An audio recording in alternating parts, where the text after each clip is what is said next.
Mari kita berdoa. Bapa di surga, terima kasih Tuhan. Kami mengucap syukur pagi hari ini. Tuhan masih memberikan kami napas hidup, masih memberikan kami kesempatan melihat hari ini ya Tuhan. Pada kesempatan ini Tuhan, kami akan bersama-sama belajar dari kebenaran firman-Mu. Kami mohon hikmat pengertian yang daripadamu, supaya kami dapat mengerti, memahami apa maksud Tuhan dalam hidup kami, apa yang harus kami lakukan semasa kami masih hidup, sehingga kami menjadi orang-orang yang berkenan kepada Tuhan, menjadi pelaku-pelaku daripada firman Tuhan. Ampuni kami Tuhan segala dosa kami, supaya kami layak menerima segala anugerah dan kebaikan-Mu dalam hidup kami. Kami berdoa kepada Bapa di surga melalui Tuhan Yesus Kristus, penebus dan juru selamat kami. Amin.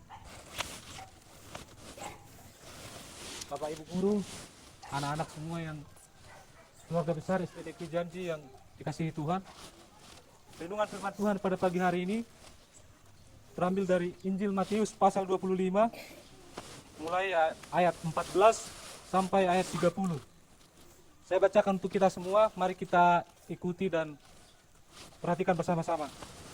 Ayat 14, sebab hal kerajaan surga sama seperti seorang yang mau bepergian ke luar negeri, yang memanggil hamba-hambanya dan mempercayakan hartanya kepada mereka. Yang seorang diberikannya 5 talenta, yang seorang lagi 2, dan yang seorang lain lagi 1, masing-masing menurut kesanggupannya. Lalu ia berangkat. Segera pergilah hamba yang menerima 5 talenta itu. Ia menjalankan uang itu, lalu beroleh laba 5 talenta. Hamba yang menerima 2 talenta itu pun berbuat demikian juga, dan berlaba 2 talenta. Tetapi hamba yang menerima 1 talenta itu pergi dan menggali lubang di dalam tanah, lalu menyembunyikan uang tuannya. Lama sesudah itu pulanglah tuan hamba-hamba itu, lalu mengadakan perhitungan dengan mereka. Hamba yang menerima 5 talenta itu datang, dan ia membawa 5 talenta.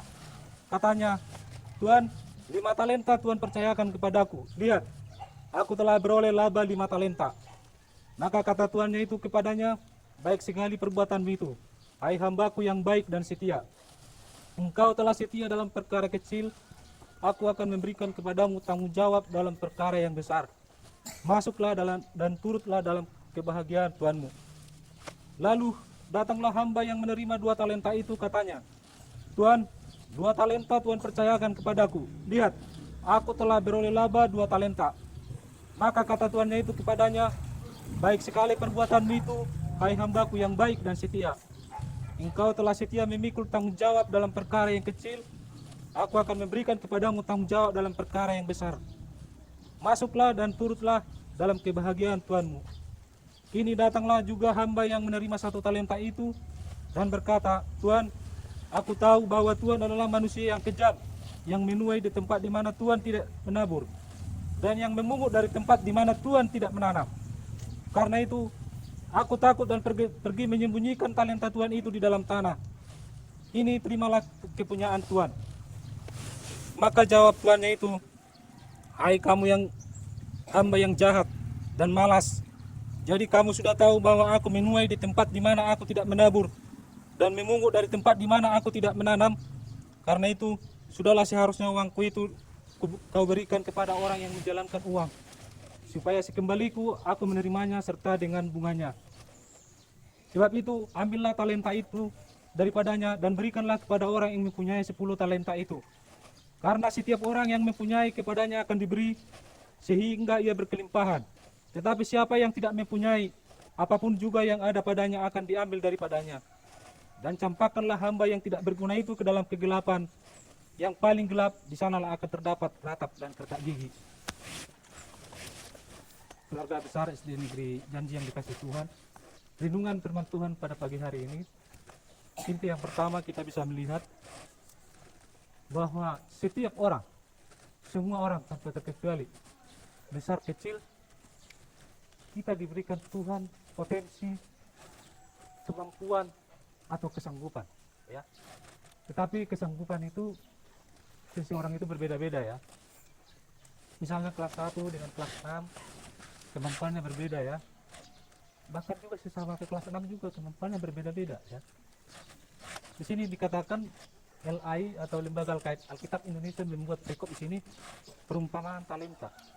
Saya cek dalam Kamus Besar Bahasa Indonesia, apa itu talenta? Talenta berasal dari kata talent, artinya bakat. Tetapi dalam konteks renungan kita pagi hari ini, talent yang dimaksud bukan bakat ya, tapi adalah talent itu adalah ukuran atau timbangan emas atau merek atau perak pada masa itu ya, pada masa zaman Yesus. Jadi itu adalah ukuran. Jadi ini kisahnya seorang tuan mau pergi ke luar negeri. Dia mempercayakan segala harta bendanya kepada hamba-hambanya. Tadi dikatakan di sana ada 3 hambanya ya. Semua harta bendanya itu dipercayakan kepada hamba-hambanya sesuai dengan kesanggupan mereka masing-masing. Tentu si tuanlah yang mengetahui kesanggupan dari masing-masing hamba. Tadi dikatakan di sana yang pertama dipercayakan 5 talenta, yang kedua 2 talenta, dan yang satu talenta ya. Dengan tujuan sekembalinya dari luar negeri, si tuan mengharapkan laba atau keuntungan ya. Dari sini kita melihat bahwa yang menerima 5 talenta dan 2 talenta, mereka berhasil mengembangkan talenta ini 5 menjadi 10 dan 2 menjadi 4. Tetapi yang satu tidak mendapatkan apa-apa. Apa yang dilakukan dengan talenta itu? Dia menanamnya di dalam tanah. Ya, yang kita lihat di sini bahwa yang diberikan 5 talenta dan 2 talenta, apa yang dilakukan terhadap talenta itu sehingga mendapatkan hasil? Dikatakan ketika mereka menerima talenta itu, mereka segera mengerjakannya. Mereka langsung menjalankan tugas mereka masing-masing. Jadi di sana ada kata segera ya. Siapa yang disuruh di sini? Disuruh orang tua misalnya sesuatu, masak dulu nasi ya. Apa yang kalian katakan, anak-anak? Seperti naik, anon, lalak marbea, tanggung, gitu ya. Tapi di sini dikatakan segera ya, tidak berlama-lama, tidak berlambat-lambat atau menunda, ya. Tetapi memiliki kesegeraan. Di sini juga kita melihat bahwa yang menerima 5 talenta dan 2 talenta ini, mereka adalah orang yang bisa dipercaya, bisa diandalkan, orang adalah orang yang bertanggung jawab. Kenyataannya setelah kembalinya tuan dari luar negeri, mereka mendapatkan hasil 5 talenta. Artinya mereka mendapatkan hasil 100% dari modal mereka. Ya. Jadi pertanyaannya bagi kita, apakah kita sebagai firman Tuhan berkata bahwa kita ini juga adalah hamba-hamba Tuhan. Hamba itu adalah pelayan bagi Tuhan ya. Semua kita adalah hamba. Kalau kita mengatakan bahwa kita juga hamba Tuhan. Kita juga disebut anak-anak Tuhan. Kita juga disebut murid-murid Yesus. Sama ya. Jadi Tuhan kita siapa? Tuhan kita adalah Yesus. Di dunia ini kita memiliki Tuhan. Mungkin anak-anak di sini Tuhannya siapa? Guru-guru ya. Jadi mengerjakan sesuatu bukan asal-asalan. Yang menerima talenta ini, 5 talenta dan 2 talenta ini tidak mengerjakan dengan asal-asalan. Misalnya kalian disuruh mengerjakan PR. Kalian kerjakan PR. Kalian kerjakan dengan serius, dengan sungguh-sungguh kah? Atau hanya yang penting kan dikerjakan. Jadi tujuan yang hendak dicapai itu harus dikerjakan, dicapai dengan cara-cara yang benar. Kalau tujuan yang baik tidak dengan cara yang benar, maka hasilnya tidak akan tercapai. Ya. Sebab itu harus dengan sungguh-sungguh mengerjakannya, jangan bermalas-malasan. Karena dikatakan tadi hamba yang menerima 1 talenta itu dia bermalas-malasan. Apa obat malas? Tidak ada obat malas. Orang malas adalah hanya benalu. Kalian tahu kan benalu kan? Parasit. Kalian tahu simbiosis parasitisme. Itu hanya menjadi beban bagi orang tua, bagi siapapun. Karena tidak ada keseriusan, kesungguh-sungguhan. Ya. Kalau guru-guru misalnya sudah dengan totalitas, dengan serius, dengan segenap hati, segenap jiwa mengajar kalian. Tetapi kalau kalian tidak disertai dengan keseriusan, kesungguh-sungguhan, orang yang bisa dipercaya, kalau hanya dilihat aja mungkin kerjakan ini diawasi guru. Kalian melakukan itu, maka kalian orang yang tidak bisa dipercaya. Orang yang tidak bisa dipercaya, tidak bisa diandalkan, hidup di dunia ini hanya pembuktian bahwa dia itu adalah orang jahat. Orang yang tidak bisa dipakai di mana-mana, ini hanya orang yang merugikan. Ya. Demikian juga hanya dengan para guru, bukan hanya karena diawasi oleh dinas yang membawahinya ya. hanya ketika dilihat dengan diawasi secara langsung. Orang yang menerima 5 talenta ini ketika tuannya pergi ke luar negeri, itu tentu di luar pengawasan daripada si tuan. Tetapi apa yang mereka lakukan? Mereka bekerja dengan giat, mereka bekerja dengan sungguh-sungguh. Ya. Jadi kita bekerja, melakukan tugas kita bukan hanya karena diawasi, hanya dilihat, atau mungkin takut dimarahi, bukan. Tapi karena kita memiliki komitmen, ya, kita sebagai hamba melakukan apa yang menjadi tugas kita. Apa yang dikatakan kepada orang yang menerima 5 talenta ini, hamba yang menerima 5 dan 2 talenta ini, firman Tuhan berkata, masuklah dalam kebahagiaan Tuhanmu. Engkau setia dalam perkara kecil, maka engkau akan kuberikan perkara yang besar. Kalau hal yang kecil aja tidak becus dikerjakan, tidak bisa dipercayakan, maka bagaimana kita bisa menerima hal-hal yang besar? Bagaimana kita bisa menerima berkat Tuhan yang lebih besar? Sedangkan mengelola berkat yang kecil pun kita tidak sanggup.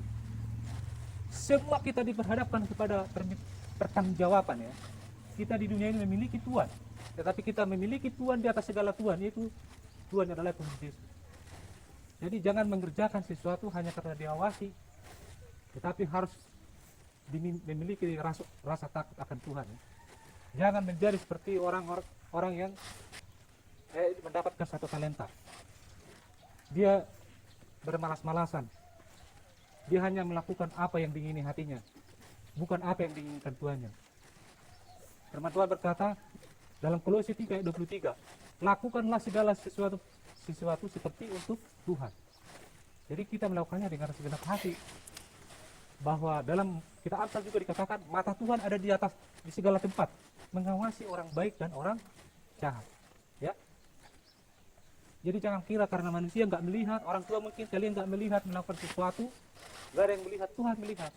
Kita akan bertanggung jawab kepada Tuhan yang sama. Kita bersama-sama adalah hamba Tuhan. Ya. Sampai di sini firman kita, Tuhan memberkati kita. Mari kita berdoa. Bapa di surga, terima kasih Tuhan. Kami bersyukur pada kesempatan pagi hari ini kami sudah membaca dan merenungkan firman-Mu.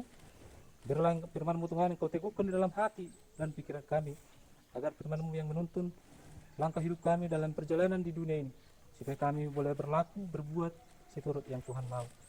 Berkati anak-anak dan juga Bapak Ibu Guru, keluarga besar SD Negeri Janji, apapun yang menjadi tugas dan tanggung jawab mereka, Tuhan berikan kekuatan, damai sejahtera, bahkan kesehatan dalam mengajar, membina anak-anak ini supaya mereka bertumbuh dalam pengetahuan yang benar, boleh mereka pakai di masa depan mereka, dan mereka juga menjadi anak-anak yang takut akan Tuhan, yang menjadi orang-orang yang memuliakan nama-Mu.